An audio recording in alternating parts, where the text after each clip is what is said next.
یہ دیکھا جائے تو اولاد کی 3 قسمیں ہیں۔ ایک وہ اولاد ہوتی ہے جو قدرتی طور پر خود بخود تربیت لینے کو، تربیت پانے کو اور تربیت چاہنے کو متمنی ہوتا ہے۔ اس کی کم تربیت کی جاتی ہے، اسے کم دین کی بات بتائی جاتی ہے، لیکن جو کچھ بھی بتایا جاتا ہے وہ سب کچھ اخذ کرتا ہے اور اپنے اندر اتار لیتا ہے۔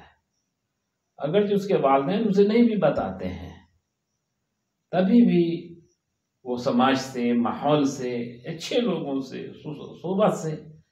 وہ تربیت لیتا رہتا ہے اور خود بخود تربیت پاتا ہے، خود بخود تربیت پاتا ہے۔ تاریخ کے پنے میں دیکھیں گے بہت ساری اولاد ایسی گزری ہے، بہت ساری اولاد ایسی گزری ہے جو خود بخود اللہ کے احکامات کو انہوں نے اٹھا لیا اور رسول اللہ صلی اللہ علیہ وسلم کے طریقے کو اٹھا لیا اور اپنی زندگی میں شامل کر لیا۔ ایسا کرنے کے بعد وہ فرما بردار اولاد بن کر اپنے والدین کے سامنے، اپنے والدین کے پاس سرخرو بن کر زندگی گزارتا رہا اور اس کے والدین بہت خوش ہوئے۔ اب آپ غور کر لیں، تاریخ کے پنے میں جائیں گے تو آپ حضرت اسماعیل علیہ السلام کو دیکھیں کہ جب وہ شیر خوار تھے اور اس کے بعد ہی اللہ کا حکم ہوا تو انہیں خشک پتھر پر یا پہاڑ پر یا اس صحرا میں ان کو، مکہ معظمہ میں ان کو چھوڑ دیا گیا۔ اللہ کا حکم تھا اور اپنی والدہ کے ساتھ کہ جہاں نہ کھانا، نہ جہاں پانی، جہاں کچھ بھی نہیں، اور پھر اللہ نے وہاں چشمہ جاری کیا اور وہاں پر پھر کھانے پینے کا اللہ نے انتظام کیا اور اپنی والدہ کے ساتھ رہنے لگے۔ اور والد آتے تھے بہت بہت دنوں پر ملاقات کرنے کے لیے حضرت ابراہیم علیہ السلام کو، جب اللہ کا حکم ہوتا تھا آتے تھے، مطلب مسلسل ابراہیم علیہ السلام کی صحبت میں نہیں تھے۔ لیکن اس صحبت میں نہیں ہونے کے باوجود بھی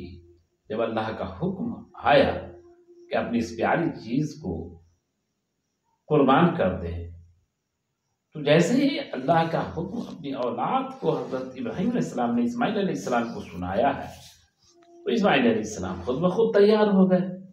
اور کہا کہ ابا جان جب اللہ کا حکم ہے تو میں ذبح ہونے کے لیے، شہید ہونے کے لیے تیار ہوں۔ خود کو انہوں نے پیش کر دیا اور یہاں تک کہا اپنے والد کو کہ اپنے آنکھ کو پٹر باندھ لیں اور مجھے پٹ کے بل لٹا دیں، میرے چہرے پہ آپ کی نگاہ نہ پڑے کہ مروت و محبت جاگے اور اللہ کے احکامات کرنے میں آپ چوک جائیں۔ کہاں ایک بہت بڑے عمر دراز نبی اور کہاں ایک معصوم بچہ اپنے والد کو یہ بتا رہے ہیں کہ مجھے ایسا لیٹا ہے کہ میرے چہرے پہ آپ کی نگاہ نہ ہو، اور پھر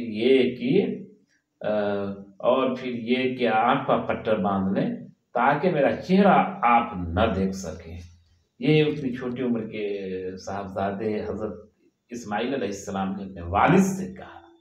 اور جبکہ والد کی صحبت بہت کم رہے، وہ بہت بہت دنوں پر والد آتے تھے ملاقات کرنے کے لیے، اپنی ماں کے ساتھ مکہ کے اندر رہتے تھے۔ تو مگر کچھ اولاد ایسی بھی ہوتی ہے، کچھ اولاد ایسی بھی ہوتی ہے جسے تربیت دی جاتی ہے تو وہ تربیت نہیں لیتے ہیں۔ کچھ اولاد ایسی ہوتی ہے جسے تربیت کی جائے تو وہ تربیت نہیں لیں گے، اور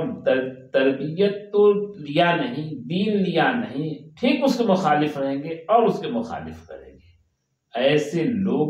بھی ہیں دنیا میں کہ انہیں لاکھ تربیت کیا جائے، ان کو یہ دین کا معقول انتظام کیا جائے، صبح شام ہر وقت انہیں گھول کر پلایا جائے، لیکن دین کی بات ان کو سمجھ میں نہیں آتی ہے۔ اگر تاریخ کے پنے میں دیکھیں تو بڑے پیمانے پر یہ بات بھی سامنے مل جائے گی کہ آخر حضرت نوح علیہ السلام نے اپنے بیٹے کو بار بار کہا تم میرے کشتی میں آ جاؤ، تم اللہ کی پناہ میں آ جاؤ، جبکہ نوح علیہ السلام کے بیٹا ایک نبی کا بیٹا اور نبی کی صحبت میں رہا اور وہاں کا تربیت یافتہ تھا، وہاں سے تربیت اس کو مل رہی تھی، لیکن وہ تربیت کا کوئی اثر نہیں لے رہا تھا۔ جیسے پتھر پر پانی گرتا ہو اور پانی وہاں سے سسر جائے، ہٹ جائے، نکل جائے، اس پانی سے پتھر کو نہ کوئی فائدہ اور نہ پانی کا ٹکاؤ وہاں۔ تو وہاں کیا ہوا کہ وہ نوح علیہ السلام کا لڑکا آخر اپنے نبی باپ کا بات بھی نہیں مانا۔ آپ بھی سوچ سکتے ہیں نبی کے بیٹا کیسی کیسی تربیت ہوئی ہوگی، لیکن نہیں مانا باپ۔ انجام یہ ہوا کہ وہ پانی میں ڈوب کر مر گیا، اللہ کی پکڑ، اللہ کا عذاب اس کے ساتھ آ گیا۔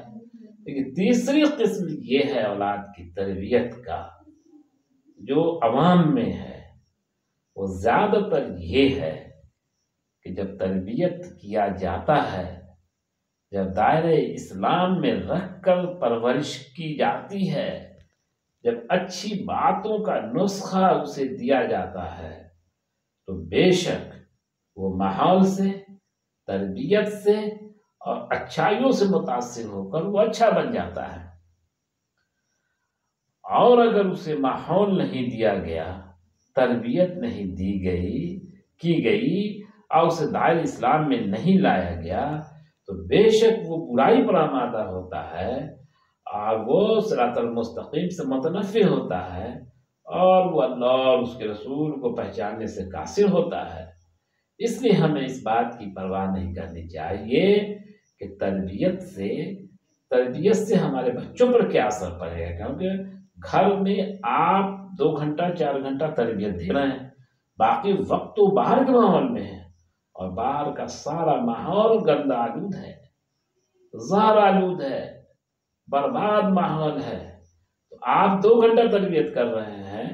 اب وہ 10 گھنٹہ تربیت باہر میں غلط لوگوں کی صحبت میں رہ کر کے غلط بات اٹھا رہا ہے، باوجود اس کے ہمیں اس کی فکر نہیں کرنی ہے اور ہمیں اس کا خیال نہیں کرنا ہے، کیونکہ حکم ہے اللہ کا اپنی اولاد کو تربیت کرو۔ حضور صلی اللہ علیہ وسلم نے بھی کہا کہ اولاد کا حق ہے کہ ماں باپ اس کی اچھی پرورش کرے، اچھی تربیت کرے اور اس کو دین کے دائرے میں لائے کہ آخر اس کا راستہ آسان ہو، آگے وہ دین پھیلائے، اچھائیوں کا لوگوں کو حکم کرے اور برائیوں سے روکے۔ تو یہ اپنی قسمت کی بات ہوتی ہے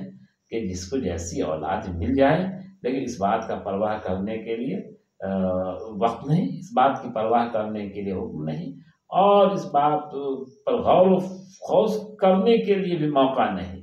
کہ ممکن ہے ہم تربیت نہ دیں اور میرا بچہ تربیت یافتہ نہ ہو، اور ہم چھوڑ دیں تو وہ بے بہرا ہو جائے، راہ سے بے راہ ہو جائے۔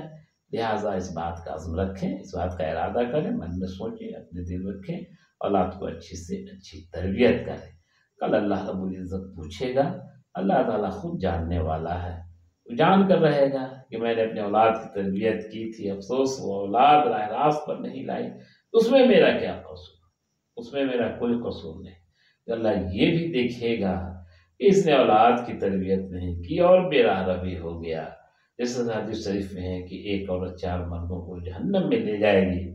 وہ تربیت نہیں ہونے کی وجہ سے، اس پر دعوت نہیں ہونے کی وجہ سے، اس کو دائرہ اسلام میں اور حکم اللہ اور طریقہ رسول اللہ پر نہیں لانے کی وجہ سے۔ سب سے پہلے وہ باپ کو جہنم میں لے جائے گی، پھر بھائی کو، پھر شوہر کو، پھر اولاد کو۔ ان چاروں کی ماتحتی میں وہ تھی، لیکن اس پر تربیت نہیں کیا گیا، اس کو اچھائی نہیں بتائی گئی، اور خود یہ لوگ اچھائی میں رہے